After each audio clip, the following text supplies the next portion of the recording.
Hello बच्चों, आइए इस प्रश्न को देखते हैं।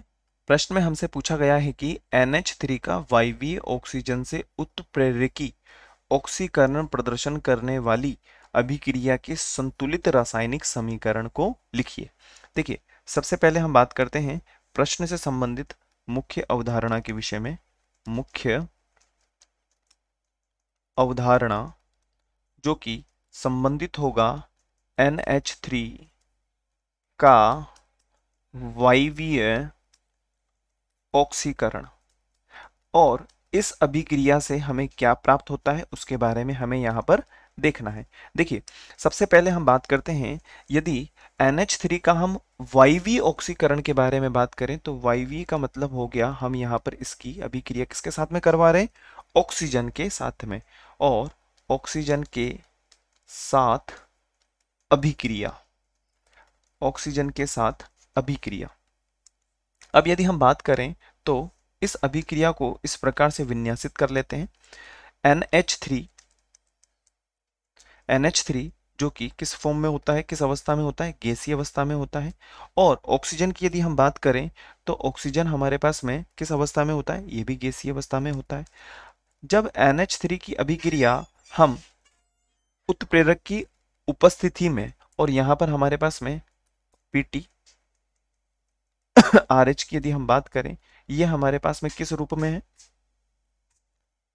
यह हमारे पास में किस रूप में है, उत्प्रेरक के रूप में। उत्प्रेरक, हम इसको थोड़ा सा बड़ा कर लेते हैं। यह हमारे पास में उत्प्रेरक के रूप में है। और यहाँ पे यदि हम बात करें तापमान के बारे में तो 500 केल्विन हम यहाँ पे तापमान रखते हैं। अब जब यह NH3 की अभिक्रिया ऑक्सीजन के साथ में होगी तो हम जानते हैं कि NO तो बनेगा ही बनेगा, तो NO जो कि गैस की अवस्था में होगा।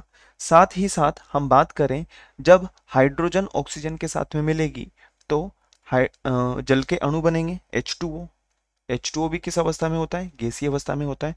अब हम यहाँ पर इसको संतुलित कर लेते हैं। यदि हम बात करें तो यहाँ पर ऑक्सीजन कितने हैं, 2, और यहाँ पर भी ऑक्सीजन 2 है। हाइड्रोजन यहाँ पर 3 है, यहाँ पर हाइड्रोजन जो है कितने हैं, 3 है, और यहाँ पर हमारे पास में 2 ही है। तो इसको संतुलित करने के लिए यहाँ पर हम 6 और यहाँ पर हम 4, और यदि हम बात करें तो ऑक्सीजन यहाँ पर 6 4 10 हो चुके हैं, तो 5 दूना 10 हो जाएगा। और अगर हम बात करें नाइट्रोजन के बारे में तो ये हमारे पास में 4 हो जाएगा।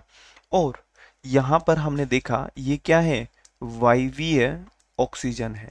क्या है, वायवीय ऑक्सीजन है।